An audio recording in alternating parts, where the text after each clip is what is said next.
가치경제 이야기 채널에 오신 여러분 환영합니다. 가치경제 이야기는 자본주의를 대체하는 새로운 경제체계의 대안을 제시하고 있습니다. 시간이라는 가치가 화폐로 돌아가는 공정한 자유시장 경제를 채택하고 있습니다. 그것이 가치주의 경제입니다. 안녕하세요. 가치경제 이야기의 박명준입니다. 가치주의 경제의 핵심적인 이야기인 가치 산정에 본격적으로 들어가고 있습니다. 가장 먼저 토지의 사용 가치에 대해서 말씀드렸고요. 두 번째로 인간 노동의 가치에 대해서 말씀드리고 있습니다. 오늘은 인간 노동의 가치 산정 두 번째 영상입니다. 그 다음에는 공급자 가치가 위주가 되는 가치 산정에 해당되는 재화나 서비스의 가치 산정을 진행할 것입니다. 에너지의 공급 가치, 농산물, 수산물, 임산물과 같은 자연산물의 공급 가치, 금, 은, 석탄 등의 자연 자원의 공급 가치를 어떻게 산정하는지를 먼저 다루게 됩니다. 공급자 가치 위주의 가치 산정이 어느 정도 진행된 이후에는 소비자 가치 위주의 가치 산정을 들어가게 됩니다. 가전제품의 가치, 가구의 가치, 의류 같은 재화의 가치를 산정하는 방법과 음식을 제공받는 가치, 영화나 공연이 주는 가치, 책이 주는 가치, 지하철을 이용하는 가치 등 소비자들이 서비스의 구매를 통해서 얻게 되는 가치를 어떻게 산정하는지를 다루게 됩니다. 그리고 나서는 사회적 가치를 다루게 되는데요. 이건 규모가 상당히 커지고 내용이 조금 더 어려워집니다. 국방의 가치, 치안의 가치, 소방의 가치, 재난 대비의 가치, 보건의 가치 뿐만 아니라 교통 및 기반 시설의 가치, 전력망, 통신망, 상하수도 시설의 가치 등을 산정하게 됩니다. 그리고 입법, 사법, 행정 등의 정치 체계나 정치 활동의 가치, 경제 체계의 가치 등도 다루게 됩니다. 우리들이 함께 사용하는 언어나 문자, 정보, 지식, 기술의 가치도 산정하게 되고 문화, 예술, 사상, 철학, 영성의 가치를 논하게 됩니다. 자본주의에서는 이런 것들의 가치를 논할 수 있을까요? 당연히 할 수 없습니다. 가치주의 경제에서는 이런 것들의 가치를 산정할 수 있습니다. 한글의 가치, 태극기의 가치도 나중에 풀어드릴 것입니다. 이제부터 지난 영상에 이어서 오늘의 주제인 노동의 공급 가치 중에서 위험도가 있는 경우에는 그 가치를 어떻게 산정하는지에 대해서 이야기를 시작해 보겠습니다. 사고의 요소가 다분하고 위험한 일에 대한 공급자의 노동 가치는 불행도만으로는 표현되지 않습니다. 위험도라는 항목을 따로 산정해야 합니다. 위험도는 생명에 대한 위험의 정도를 의미합니다. 이것은 노동가치 구매자가 노동의 공급자에게 요구하는 노동에 대해서 정해진 기준에 의거해서 위험도를 제시해야 합니다. 위험도가 10%라는 것은 생명을 잃을 확률이 10%라는 뜻이 됩니다. 여기서는 인간의 생명에 대한 가치에 대해서 짚고 넘어가야 합니다. 물론 생명의 가치는 단순한 수치로는 절대로 평가될 수 없는 항목입니다. 하지만 산순화할 수 없는 부분이나 정해지지 않은 것이 많다는 이유로 이에 대한 가치 산정을 거부한다면 앞으로 나아갈 수 없도록 장벽을 만드는 것입니다. 따라서 다수 마음의 불편함이 있더라도 생명에 대한 가치 산정을 진행하고자 합니다. 오늘은 지금의 수준에서 이해할 수 있는 생명의 가치에 대해서 살펴보겠지만 문명이 더욱 발전하고 가치 산정의 이론이 더욱 발전하면 생명의 가치에 대한 보다 탁월한 관점이 향후에는 제시될 수 있을 것으로 예상하고 있습니다. 인간의 생명에 대한 가치는 인생에서 주어지는 시간에 대한 가치라는 관점으로 보게 됩니다. 즉 예상 수명을 100년이라고 보면 50세의 사고로 생명을 잃는다면 50년이라는 시간 가치를 잃게 되는 것으로 봅니다. 인간의 평균 수명이 시대에 따라 달라지기 때문에 그 시대적 상황에 맞는 평균 수명을 기준으로 생명에 대한 가치를 매기게 됩니다. 물론 50년을 모두 인정하는 것은 아닙니다. 인생을 의미 있고 보람되게 산다고 보면 남은 50년의 시간 가치를 아깝게 잃어버린 것이 되지만 아무 의미 없이 사는 인생이라면 굳이 필요하지 않은 50년이 될 수도 있기 때문입니다. 즉 예상되는 인생의 품격 지수를 산정해서 여기에 시간을 곱하게 됩니다. 100%의 인생의 품격 지수라면 50년을 모두 인정받는 것이고 50%의 인격의 품격 지수라면 50년 중에서 25년만을 인정받는 것입니다. 0%라면 잃어버린 시간 가치가 아무것도 없다라고 보게 됩니다. 인간의 삶을 지극히 산술적으로 산정한다는 것에 반감이 있을 수 있으나 이를 기피한다면 가치 산정을 할 수 없는 많은 경우가 발생하기 때문에 어쩔 수 없습니다.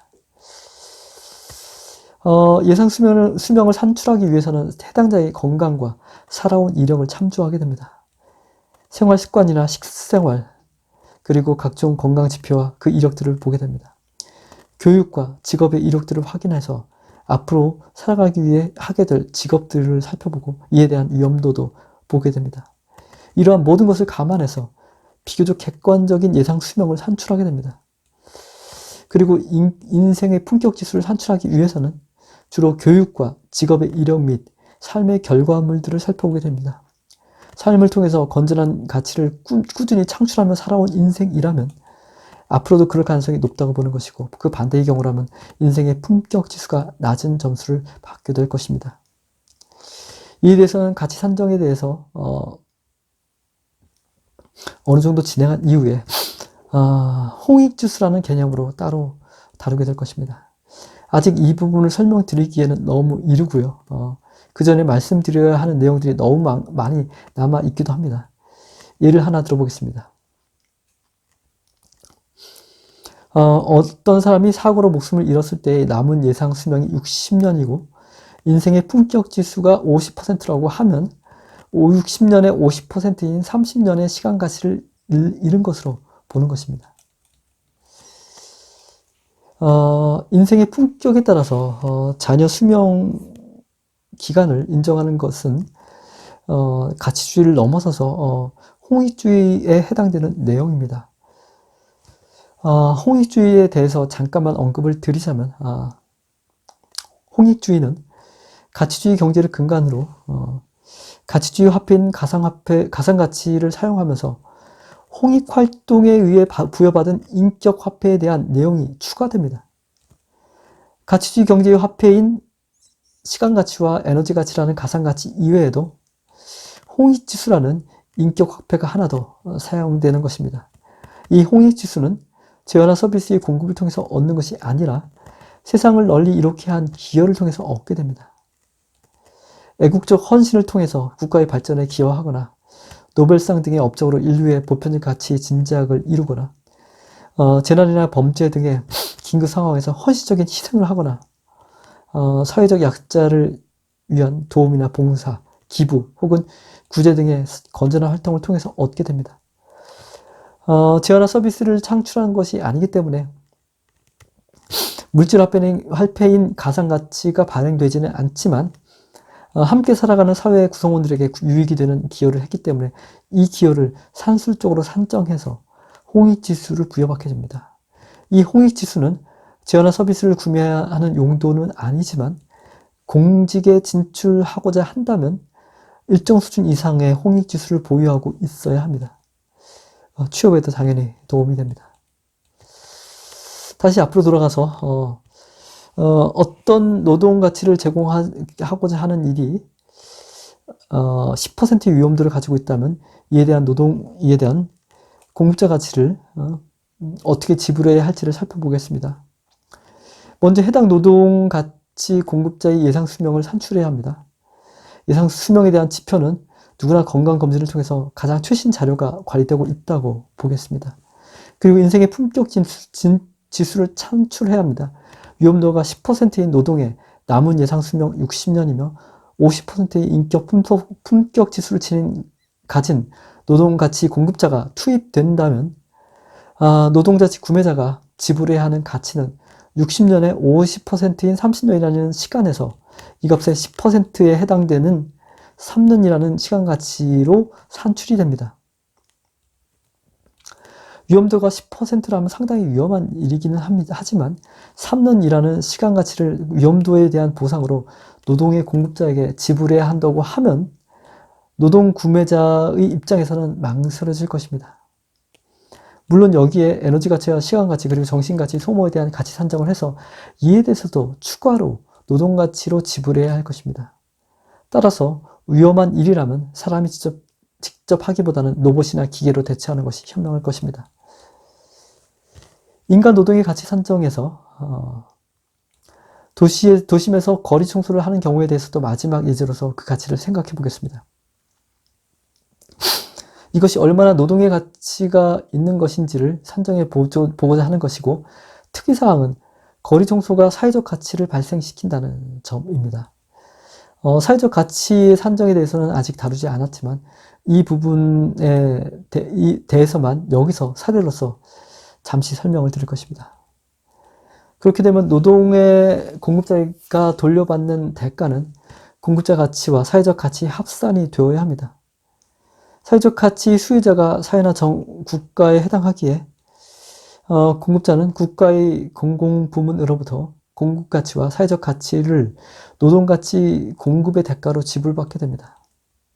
다만 이 경우는 일반적인 재화나 서비스의 공급을 통해서 공급가치를 발생시키고 그 여파로 사회적 가치가 발생하는 경우에 해당하지는 않습니다. 왜냐하면 공급의 목적 자체가 사회적 가치 발생을 위한 것이기 때문입니다.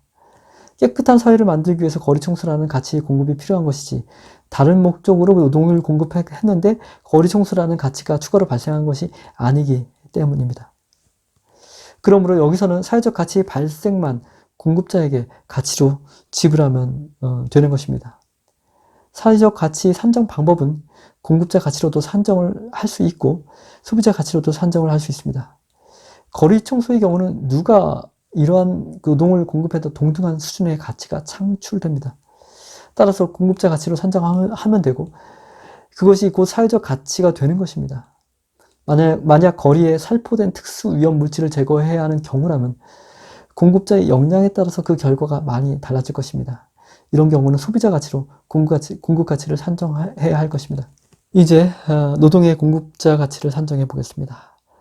물론 노동자인 인간이 공급하는 경우이고 로봇이나 기계가 노동 공급을 하게 될 때에는 결과가 조금 달라지게 됩니다. 공급에 투입된 에너지는 기계가 인간을 대체해서 노동을 수행했을 때 소모하는 전기 에너지로 산출한다고 이미 말씀을 드렸습니다. 도심 거리의 일정 면적을 청소한다고 했을 때 여기에 로봇이나 기계를 투입한다고 가정하고 이 로봇이나 기계가 소모하는 전기 에너지 총량이 노동의 공급자가 공급한 에너지 가치에 해당됩니다. 지금은 아직 로봇이 청소를 한다는 개념이 낯설기 때문에 이에 대해서 너무 막연하다고 여길 수도 있습니다. 하지만 머지않은 미래에는 매우 당연한 일일 것이며 수많은 다양한 청소 로봇들이 밤마다 거리에서 조용히 청소를 하게 될 것입니다. 청소의 유형별로 청소의 목적에 최적화된 기계, 로봇 혹은 차량이 만들어질 것이고 각각의 청소 장비가 사용하는 전기 에너지를 공급자가 투입하는 에너지 가치로 인정하면 됩니다. 두 번째는 시간 가치 및 정신 가치 소모에 대한 가치 산정입니다. 만약 로봇이나 기계가 청소를 한다면 이 부분은 인정하지 않아도 됩니다. 인간이 노동을 공급하는 경우는 노동이 투입된 시간에다가 정신가치 소모에 해당되는 불행도 또는 불만족도를 고려하면 됩니다. 노동자의 불만족도가 80%라고 제시한다면 이는 만족도 20%로 해당 시간을 보낸 것에 해당됩니다. 아무것도 안 하고 보내는 시간을 만족도 50%로 보기 때문에 30%만큼의 정신 및 시간가치 손실이 발생한 것입니다. 총 노동 투입 시간을 4시간이라고 한다면 4시간의 30%인 72분이라고 계산이 됩니다.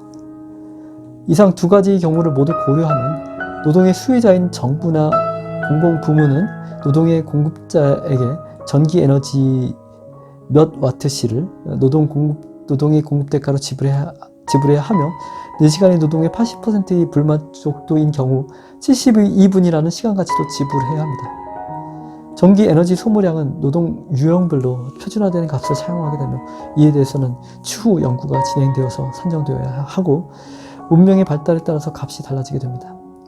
여기까지 살펴본 대로 단순한 노동의 경우뿐만 아니라 위험도가 있는 노동의 경우에는 인간의 노동보다는 기계나 로봇을 이용하는 것이 노동의 구매자로서는 지불해야 하는 대가를 낮출 수 있게 됩니다.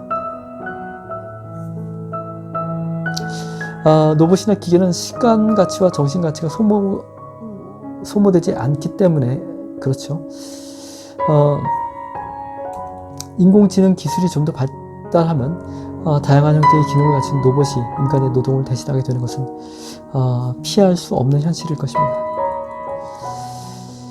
오늘은 인간 노동의 공급 가치 산정 두 번째 영상이었고요. 다음 영상부터는 공급자 가치 위주의 가치 산정에 들어갈 것입니다.